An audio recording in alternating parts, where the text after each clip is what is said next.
नमस्कार, आप देख रहे हैं GBN 24 और मैं हूं आपके साथ रीशु चौधरी। आइए नजर डालते हैं झारखंड की कुछ अहम खबरों पर।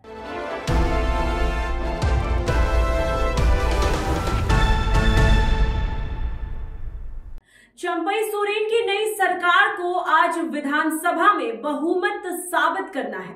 तमाम गठबंधन दल के विधायकों का फ्लोर टेस्ट किया जाना है और फ्लोर टेस्ट में शामिल होने झारखंड के पूर्व मुख्यमंत्री हेमंत सोरेन भी शामिल है। देखिए पूरी खबर।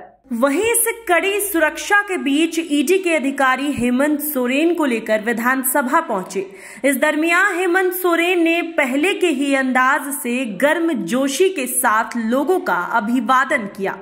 ये दिन लाए हैं क्योंकि राज्य की जनता ने 5 साल के लिए जनादेश हेमंत सोरेन जी को दिया था और भारतीय जनता पार्टी हमेशा सरकार को आईना दिखाते रही है कि राज्य की विधि व्यवस्था ठीक कीजिए, राज्य में भ्रष्टाचार की छूट नहीं है, भ्रष्टाचार मत कीजिए।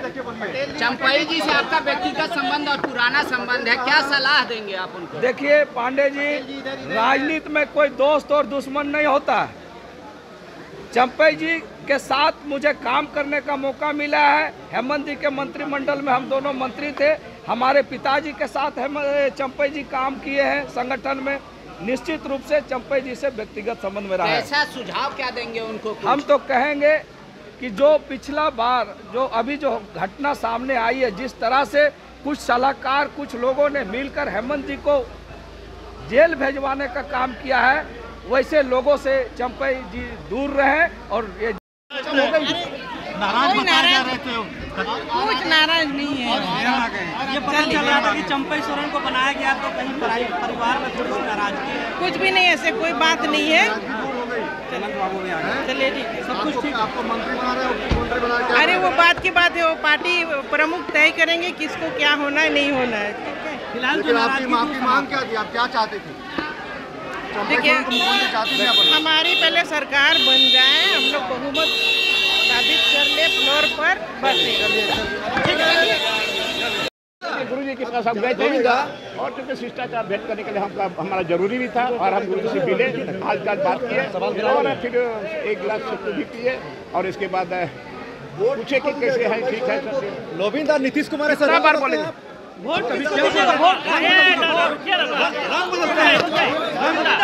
रंग वोट किसको दीजिएगा? फ्लोर में है, फ्लोर में है। वोट किसको दीजिएगा? किसको वोट देंगे? हाँ, अरे हर फ्लोर में है उनके साथ।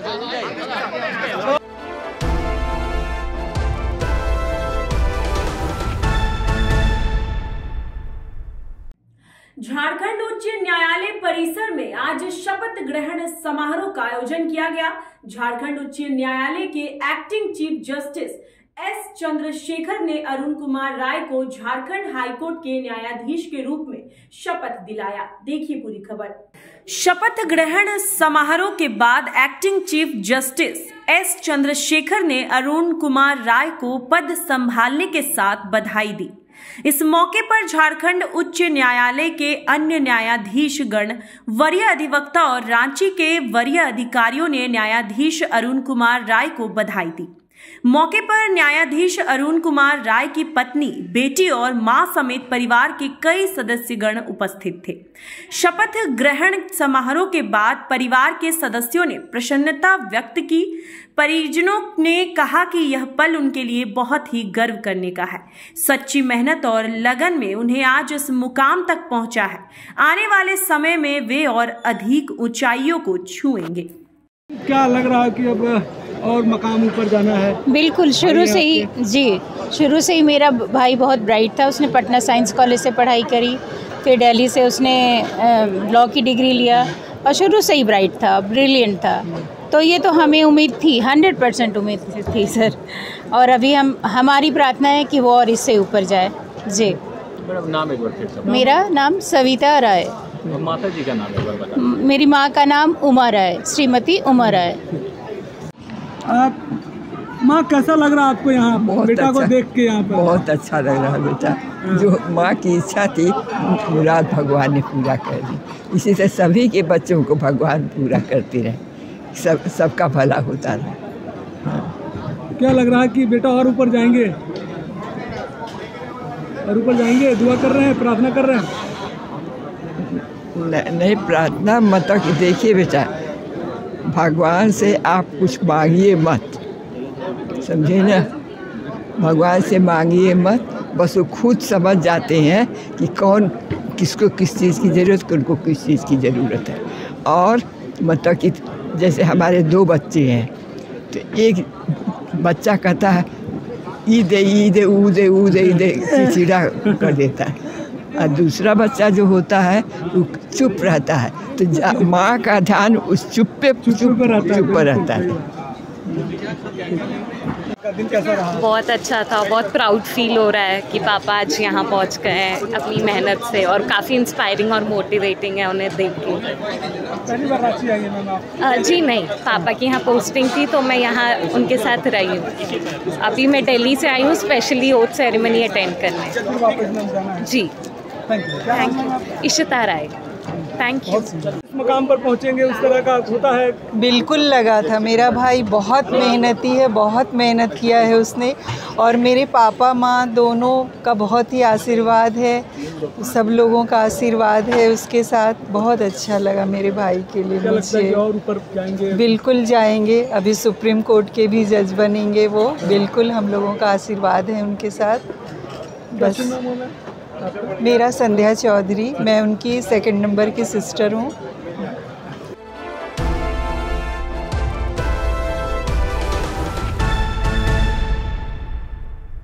जमशेदपुर के ग्रेजुएट महिला महाविद्यालय के इंटर के 8 छात्राओं का परीक्षा प्रवेश पत्र उन्हें अभी तक प्राप्त नहीं हुआ है, जबकि आज यानी मंगलवार से उनकी परीक्षाएं शुरू हो रही है। इन छात्राओं ने छात्र आजसू के साथ मिलकर जिला मुख्यालय के समक्ष प्रदर्शन किया, साथ ही इन्हें परीक्षा में शामिल होने की अनुमति प्रदान करने की मांग भी उठाई है। देखिए पूरी खबर।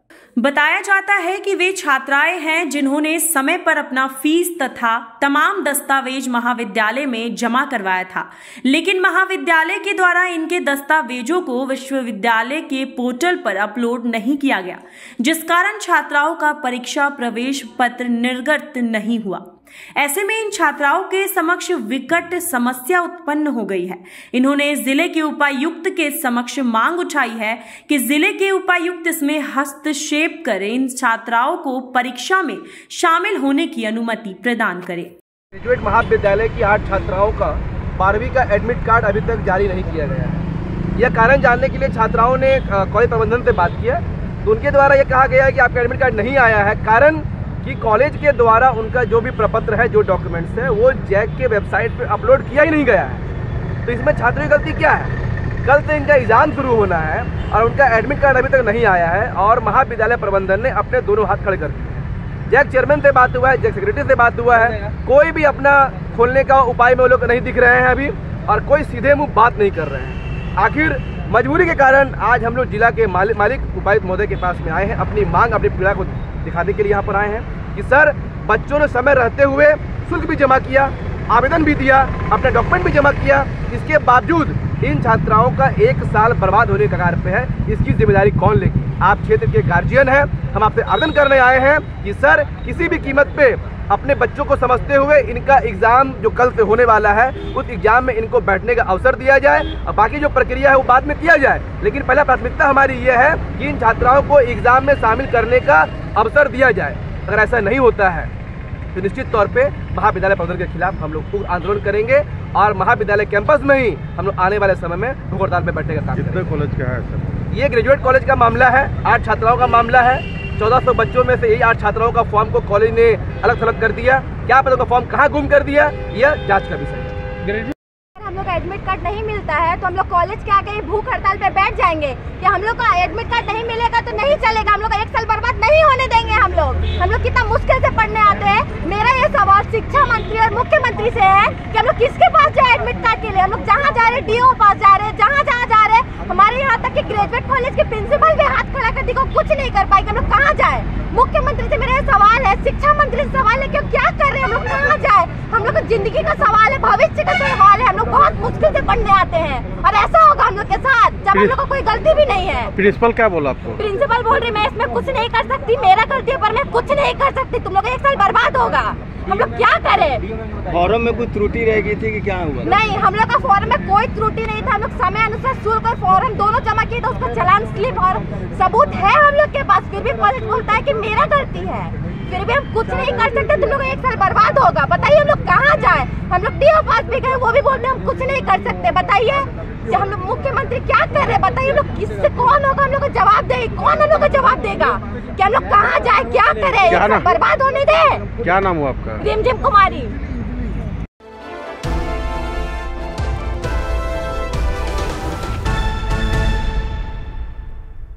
बोकारो जिले के बोरमा अनुमंडल अंतर्गत कथारा बोडिया बस्ती निवासी यशोदा देवी एवं जसवा देवी ने स्नापानी के 2 व्यक्तियों पर मारपीट और छेड़खानी एवं बलात्कार करने की कोशिश का आरोप लगाते हुए बोकारो थर्मल थाना में प्राथमिक दर्ज करने के लिए आवेदन दिया है। इस घटना को लेकर आक्रोशित बोडिया के महिला पुरुष ग्रामीण काफी संख्या में थाना परिसर में मौजूद थे। देखिए पूरी खबर। यशोदा देवी एवं जसवा देवी का कहना है कि सुबह 7:30 बजे स्नापानी के समीप स्थित अपने खेत में वे लोग काम करने गई हुई थी। इसी बीच स्नापानी निवासी उस्मान अंसारी और उसका पुत्र फुरकान अंसारी हम लोगों के साथ छेड़खानी करने लगा। इसका विरोध करने पर मारपीट करते हुए जबरन बलात्कार करने की कोशिश की। वहीं सोने के कान की बाली, हाथ का कंगन और गले का चैन छीन लिया। हम लोग किसी तरह से खेत से दौड़कर भागे, लेकिन तब तक इधर से खेत में काम करने आ रही उनकी चाची और गोतनी पहुंच गई। यह देखकर दोनों आरोपी मौके से फरार हो गए। इधर घटना की सूचना जैसे ही पीड़ित के परिजनों एवं ग्रामीणों को हुई, वह लोग काफी संख्या में थाना पहुंचे और आरोपियों पर कड़ी कानूनी कार्रवाई करने की मांग करने लगे। ग्रामीणों का कहना है कि अगर आरोपियों पर कार्रवाई नहीं की गई तो ग्रामीण भारी संख्या में लोकतांत्रिक तरीके से आंदोलन करने को बाध्य होंगे। इधर दूसरी तरफ उस्मान अंसारी का कहना है कि मुझ पर और मेरे बेटे पर लगाए गए सभी आरोप निराधार और गलत है, जबकि मेरी धर्मपत्नी के साथ बोडिया बस्ती में शशि कुमार आदि सहित उनके 4-5 साथियों ने मारपीट, छेड़खानी एवं बलात्कार करने की कोशिश की थी। इस मामले को लेकर मेरी धर्मपत्नी द्वारा बोकारो थर्मल थाने में प्राथमिक दर्ज करने के लिए आवेदन दिया गया है। इधर इस मामले को लेकर मिली जानकारी के अनुसार दोनों पक्षों का स्नापानी स्थित खेत को लेकर जमीनी विवाद कई वर्षों से चल रहा है, जो तेनुघाट न्यायालय में लंबित है। अंसारी आके घर पकड़ किया और पैर खींचने लगा, करने लगा। तो कुछ उस्मान की बेटा भी है और ऐसी करने लगा। कानून का बाली उली सब छीन छान लिया, सब हाथ में चोट भी लग गया है, साड़ी भी फट गया है, गिर गया, घुटना में दर्द है, चलने नहीं सक रहे हैं, यहाँ दर्द हो गया है। खेत में गए थे। जमीन किसका? जमीन मेरा है, मेरा 100 साल से हम मेरा आजा पर्दा ये सब कर रहे हैं। जबरदस्ती है, कब्जा कर रहा है वहाँ जाके गए तो इसी तरह के करने लगा।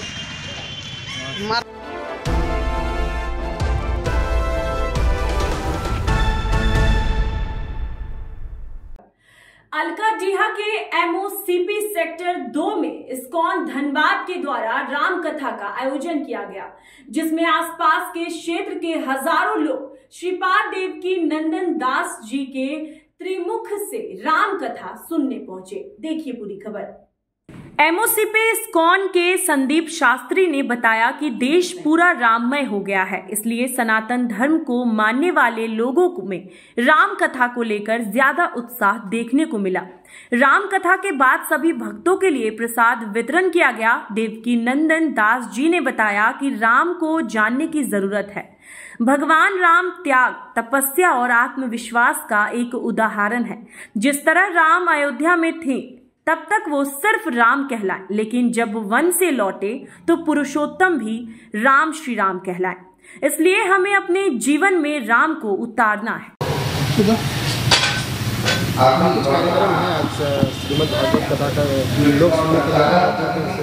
जी, आज हमारे इस्कॉन के बड़ी शुद्ध भक्त, अनुभवी भक्त एवं काफ़ी दिन से उन्होंने इस्कॉन में एक बहुत बड़ा पदभार संभाला था, श्री देवकीनंदन प्रभु जी, उनका शुभ आगमन हुआ है।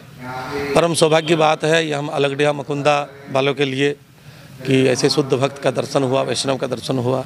आज का कार्यक्रम है श्री राम कथा, क्योंकि अभी जो भारत ना राममय है, अभी राममय स्थिति है, इसलिए हम लोग श्री राम कथा का ही कार्यक्रम रखे हैं।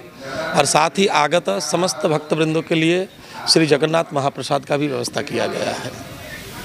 किस तरह का उत्साह? बहुत हद से ज़्यादा। जिस प्रकार हम लोग का ये इस्कॉन जो है, इस्कॉन का जो मोटो है शुद्ध आहार, हरिनाम संकीर्तन, तुलसी माला, कंठी इत्यादि, इस सब से एक अच्छा खासा भय था हमारे समाज में, भयभीत करता था। लेकिन आज लोग खुद से आ रहे हैं और कह रहे हैं कि प्रभु जी मुझे कंठी लेना है, मुझे जाप करना है, मुझे निरामिष आहार करना है। तो प्रचंड उत्साह लोगों में देखा जा रहा है। अभी 169 है कंठी वाले मन वैष्णव, और ऐसे सेवा में लगभग 300 लोग हैं।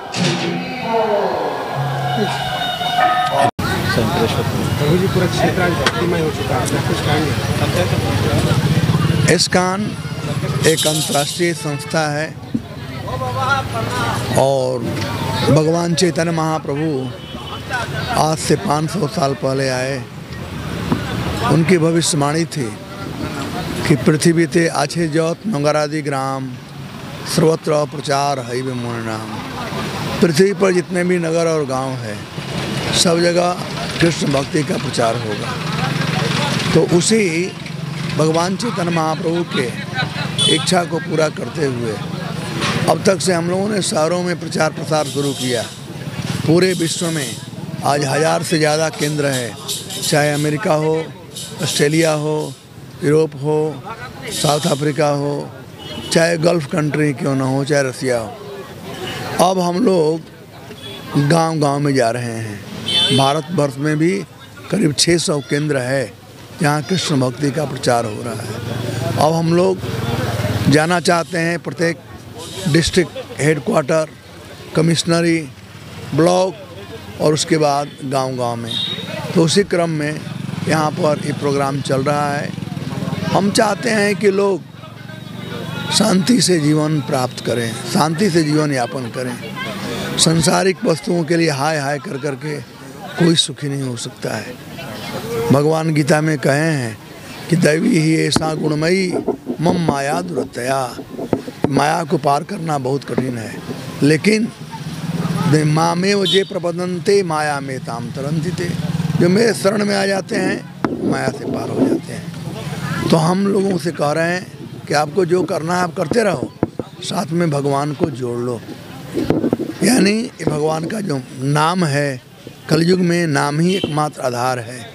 हरे कृष्णा। जिस गांव के बारे में, जिस समाज का जिक्र कर रहा है, गांव समाज में जातिपात, भेदभाव, ऊंच नीच का खाई बढ़ गया है, उसको दूर कैसे किया जा सकता है?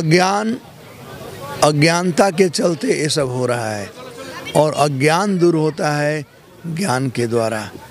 आज लोग देह को सब कुछ मानते हैं, लेकिन हम देह नहीं हैं। हम कहते हैं मेरा हाथ, मेरा पैर, ये मेरा देह। यदि मेरा देह है तो मैं देह नहीं हूँ, तो मैं क्या हूँ वही हम लोग बताते हैं। और जब हम वह जान लेंगे कि मैं क्या हूँ, फिर एक खाई नहीं रह जाएगी, सब भाई भाई। जैसे ये माला है, माला में कई एक प्रकार के फूल हैं, लेकिन एक धागा जो है सबको साथ रखता है। हमारा सोसाइटी जो है ये स्वयं एग्जाम्पल है, जहाँ पर चाहे पाकिस्तान के लोग हों, चाहे इंडिया के हों, चाहे रसिया के हों, चाइना के हों, अमेरिका के हों, जो भी भक्त हैं सब एक दूसरे के साथ में मिल करके नाचते और गाते हैं। कोई बनस्वन, चाहे वो हिंदू हो, मुस्लिम हो, क्रिश्चियन हो, किसी भी जात का है, सबका सम्मान है। और यहाँ आने के बाद सब एक होते हैं और वो कहलाते हैं कृष्ण के भक्त। यहाँ कोई भेदभाव नहीं। क्षेत्रवासियों को क्या कुछ संदेश देना चाहते हैं? क्षेत्रवासियों को यही संदेश में देना चाहूँगा कि अपने को हम लोग समझें कि मैं कौन हूँ, और ये संसार में नहीं समझ सकते हैं। इसके लिए जो शास्त्र हैं, गीता, भागवत, इसमें बताया गया है। तो आप लोग गीता माता के शरण में आएँ, गीता पढ़ें और अपने को समझें और इस प्रकार से सुख शांतिपूर्वक जीवन यापन करें। कुछ दिन का दिन है, जो समय है अपने पास ज़्यादा नहीं है, पता नहीं कब किसका मृत्यु हो जाएगा। तो इसलिए इन सब को छोड़ करके आइए हम सब लोग मिल करके भगवान का गुणगान करें। धन्यवाद। इस्कॉन की तरफ से कोई स्कूल या कोई अस्पताल चलाया जाता है? हाँ, चलाया जाता है। अभी हमारे पास करीब 100 यहाँ पर भारत में हैं और ज़्यादातर अब हम झारखंड में आ रहे हैं, लेकिन यहाँ भी है, लेकिन मोस्टली उड़ीसा में है, साउथ में है, उसके बाद महाराष्ट्र में है, तो अन्य जगहों पर भी, राजस्थान में भी है। अब हम लोग बिहार और झारखंड पर जोर दे रहे हैं।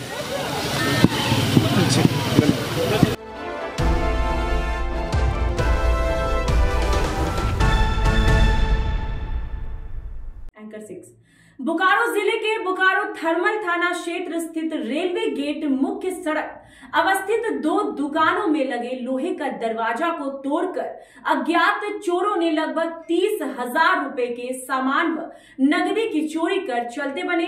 घटना बीती देर रात उस वक्त घटी जब दुकान मालिक अपने दुकान में ताला बंद कर घर सोने गया था। देखिए पूरी खबर। घटना की जानकारी राशन दुकान मालिक अर्जुन प्रसाद एवं पान दुकान मालिक शिबू प्रसाद को उस वक्त पता चला जब वे सुबह दुकान खोलने पहुंचे। घटना की सूचना दुकान मालिक अर्जुन प्रसाद एवं शिबू प्रसाद ने बोकारो थर्मल थाना को दी। वहीं सूचना मिलने के बाद घटना स्थल पर दल बल के साथ पहुंचे बोकारो थर्मल थाना की पुलिस मामले की जांच एवं सीसीटीवी फुटेज के आधार पर चोरों को पहचानने का प्रयास कर रही है। घटना के संबंध में राशन दुकान मालिक अर्जुन प्रसाद ने बताया कि मेरे दुकान में लगे लोहे का दरवाजा को तोड़कर चोरी की घटना को अंजाम दिया गया। दुकान में रखे लगभग 20,000 रुपए लागत के रिफाइन तेल, काजू, किशमिश, सिगरेट आदि खाद्य सामान की चोरी कर फरार हो गए हैं। इसके अलावा मेरे दुकान से कुछ दूर पर मेरे बड़े भाई शिबू प्रसाद की पान दुकान में लगे लोहे का दरवाजा को भी तोड़कर अलग कर दिया गया है। लगभग 2,000 रुपए नकदी के अलावा पान मसाला, चॉकलेट, हॉर्लिक्स, काजू, पिस्ता आदि खाद्य सामान जिसकी कीमत लगभग 10,000 रुपए होगी, उसे भी चोरी कर फरार हो गए।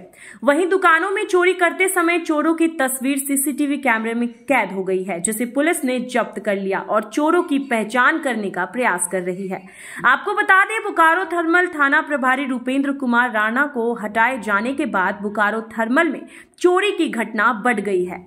1 फरवरी की रात में भी बोकारो थर्मल केंद्र मार्केट के अमर स्टोर नामक दवा दुकान की खिड़की तोड़कर लगभग 25,000 रुपए नकदी एवं अन्य खाद्य सामानों की चोरी कर चोर फरार हो गए थे। वहीं अपराधियों को गिरफ्तार करने का प्रयास पुलिस कर रही है।